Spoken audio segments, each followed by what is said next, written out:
lejoni fillimisht që të bëj një sqarim sa i përket raportit dhe raportimit të kryesuesit të Komisionit të Përkohshëm për verifikim të mandateve, sepse u transmetua se kemi ndryshuar qëndrim si grup parlamentar, por në fakt nuk kemi ndryshuar qëndrim. Janë kriju rrethana të reja, Komisioni për verifikim të mandateve është mbledhur dhe ka bë evidentimin e deklaratave publike të kryeministrit dhe ministrave dhe i ka pranuar të njëjtat si dorëheqje. Dhe unanimisht në komision është votuar raporti. Ne e kemi thënë edhe në takimin konsultativ me partitë politike se nëse raporti votohet në komision për verifikim të mandateve, mandej grupi parlamentar i Lidhjes Demokratike do të votojë. Por më lejoni t'ju informoj edhe një gjë të tillë. Kjo nënkupton që Komisioni për verifikim të mandateve i ka njohur si faktike dorëheqjet deklarative të kryeministrit dhe ministrave, që nënkupton nga data 27 qershor, 27 mars, kur është bërë certifikimi i zgjedhjeve. Të gjithë këta, të cilët sot e kanë bërë betimin, kanë bërë shkelje duke ushtruar funksionin e kryeministrit respektivisht ministrave. Dhe Lidhja Demokratike e Kosovës do të bëj kallëzim penal lidhur me ushtrimin e mandatit që këta e kanë bë nga data 27 mars deri më sot. Do thotë, kjo është, ne nuk kemi ndryshuar qëndrim, sepse neni 7 vjet i kushtetutës e thotë qartë kur fillon mandati i deputetit dhe ai fillon me datën e certifikimit të zgjedhjeve. Neni 72 i kushtetutës së Republikës së Kosovës, ku flet për papajtueshmërinë, e thotë qartë që një deputet nuk mund të ketë edhe funksion ekzekutiv. Deklaratat publike të kryeministrit dhe ministrave janë që ata kanë dhënë dorëheqje. Neni 26 i ligjit për qeverinë e thotë që deputetët e zgjedhur, anëtarët e kabinetit, nëse janë zgjedhur, duhet të japin dorëheqje një ditë para certifikimit.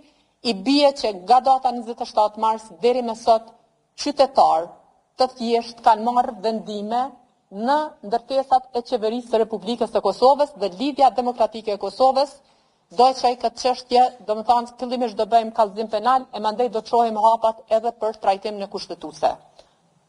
Faleminderit.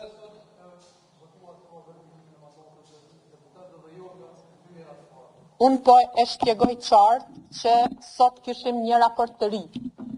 Sot kishim një raport të ri, antarët përfaqësues të partive politike, duke përfshi këtu antarin tonë që kishim zotin Zemaj dhe të gjithë të tjerët, ju kanë referu rastit të Qazim Qeskës, ku në fakt një deklaratë e tij publike, e dini është tani me ka vendim të gjykatës kushtetuese, ku personi për shkak të deklaratës publike ju ka njohur si dorëheqje. Dhe komisioni ka ardhur në përfundim që t'i njohë deklaratat publike si dorëheqje. Dhe po e tregoj, i kemi njohur sot si të tilla sepse i ka njohur Komisioni i Përkohshëm për verifikim të mandateve dhe po tregoj se cilat janë hapat në të cilët Lidhja Demokratike e Kosovës do të procedojë tutje.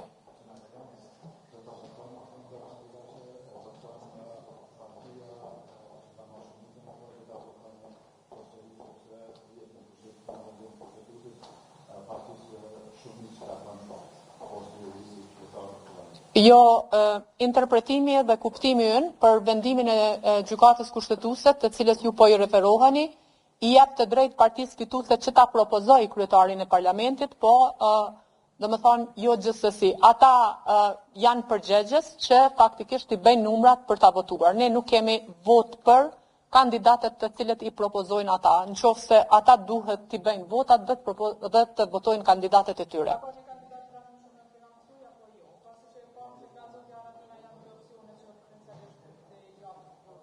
Jo, na kemi, domethënë, nëse do të vinte të një gjë e tillë, na do të kishim emrat tonë për të propozuar, mirë po le të konsumohen të drejtat e partive fituese sipas rezultatit zgjedhor. Nuk kemi ne kandidat të pranueshëm nga radha e televizjes vetëvendosje. Faleminderit.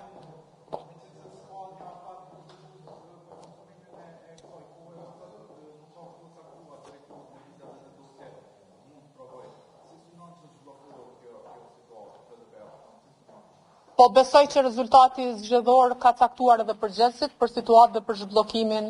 Unë besoj që këtë pyetje duhet ju parashtroni atyre nëse shohin që po ka bllokadë të vazhdueshme nga ana e tyre, sepse nëse ata nuk i kanë 61 vota në Kuvendin e Republikës së Kosovës për të proceduar me zgjedhjen e kryetarit, ata faktikisht nuk i kanë votat as për qeverinë e Republikës së Kosovës, kështu që duhet ata t'i japin zgjidhje e situatës.